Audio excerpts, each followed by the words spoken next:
Hello, I'm Elena. Welcome to Growing at Home, a space where I share about home education inspired by Montessori, Charlotte Mason, and child-led educational practices. One of the main tenets of both Charlotte Mason and Montessori, as well as other like the unschooling movement and other child-led educational philosophies, is to let the environment be the teacher. And so I thought to start with my first video would be to give you a tour of our homeschool space.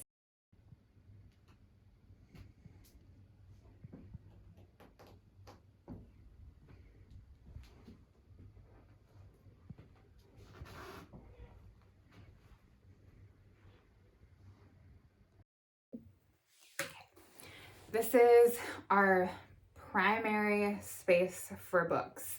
So I did already show you, right? I have a basket of books on the shelf that we're using for school for the weeks ahead, a basket of books that I'm using that week. And then these are, which are mostly library books. And then these are our books that I might pull out and bring downstairs. They're seasonal books. They're maybe really where like the child-led interest comes in is through this. My oldest especially loves encyclopedias and reference books, so we have like a huge section of those.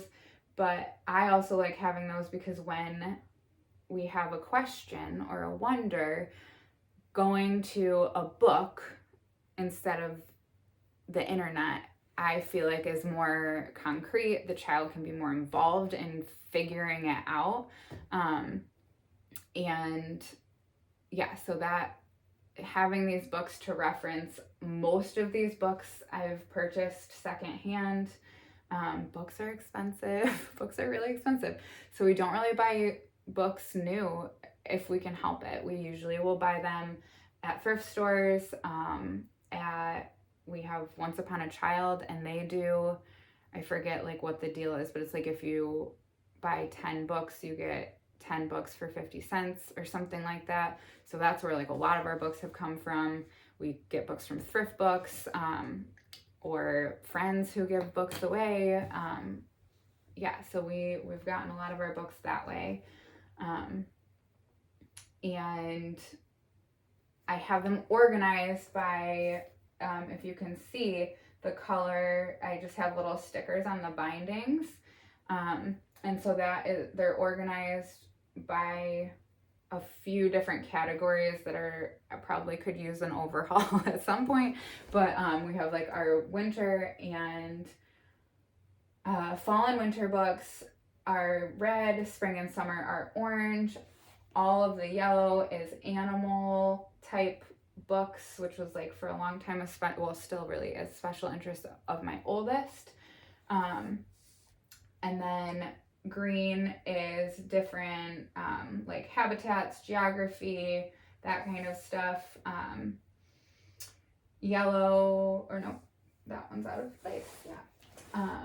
Green, yeah. See, some of these are kind of out of their places. Blue is a lot of just like the different sciences. Purple is cultural, and then pink is like a hodgepodge of like early word books, numbers, letters, some social emotional books, just kind of a bunch of random stuff. And then these are just like general storybooks that don't really fit into a theme. And then again, all of our reference books. Up top, we have our reference books for nature studies. So we have our field guides, and then just some of our other like general nature reference books up here. We have one other storage space for books in this room that I'll show you if you come with me. Okay, so this one kind of goes with our reading space. So we love going to the library. We usually go once a week or once every other week, and the kids can just get whatever they want. And so I'll bring those up here so that we can sit and read them. So we have like some of them just like in a basket up here. and then some in a basket downstairs. And then behind me we have just like a little 2-seat couch where we can sit and hang out and read our books. And then when our spines aren't being used, I have them just tucked into this little table. It's actually like a wooden crate from Target that we used when the kids were, well, we still actually are using. We have like a couple of them. We use them for nightstands with lower beds that are lower to the ground. And so, yeah, so I use it as like a little table in here, and then have our stuff stored, books that we're not currently using but use frequently, kind of stored under there. So the last space I'll show you is our kids' reading area. All right, so the last space that I have to show you is our kids' reading area, which is behind me. I made it just out of 2 pack and play mattresses that we used to use like when they were really young. We used as like their movement area, like their Montessori movement area, so that they had like a nice cozy space on the ground to explore. And so we are now repurposing them to hang out and read in.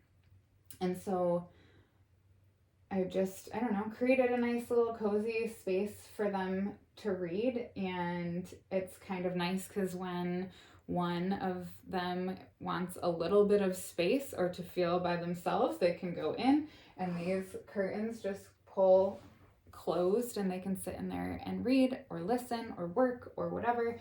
And then I have just like a little basket too of there's just like non-drying clay in there, and then like a little fidget toy which I change out every so often. And when I read, I forgot to say this earlier, they are free to use whatever they want. We sometimes will read downstairs or we'll read up here. They're not always interested in looking at the pictures. They enjoy listening usually more, and will kind of pop in and out of like wanting to see the picture or ask for me to turn the book around so they can see too.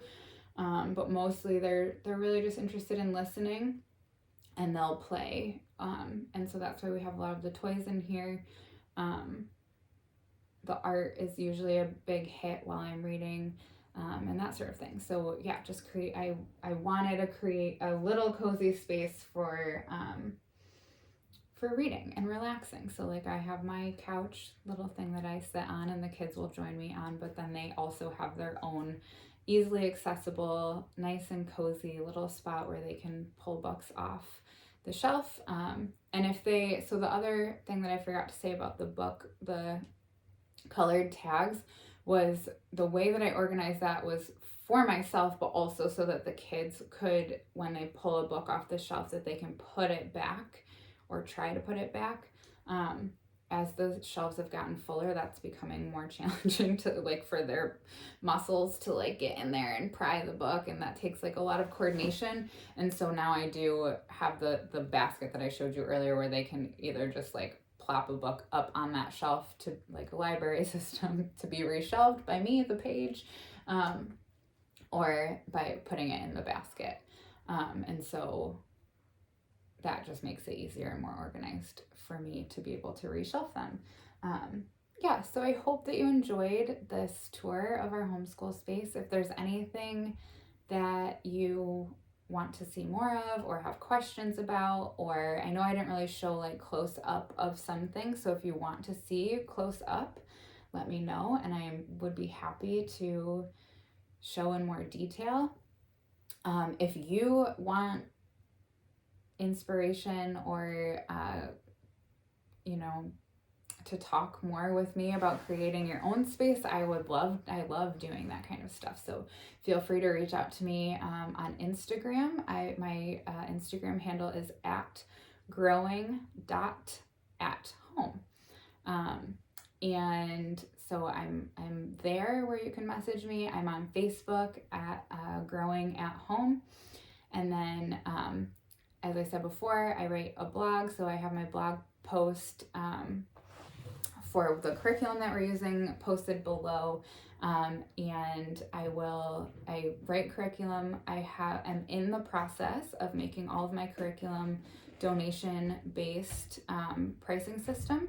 And so that is something that will be coming up and available, I'm hoping, in the next few weeks. So I'm still kind of just like sorting out how exactly I can do that, because the platform I'm on right now doesn't allow that kind of pricing structure. And so I'm looking at just a couple of different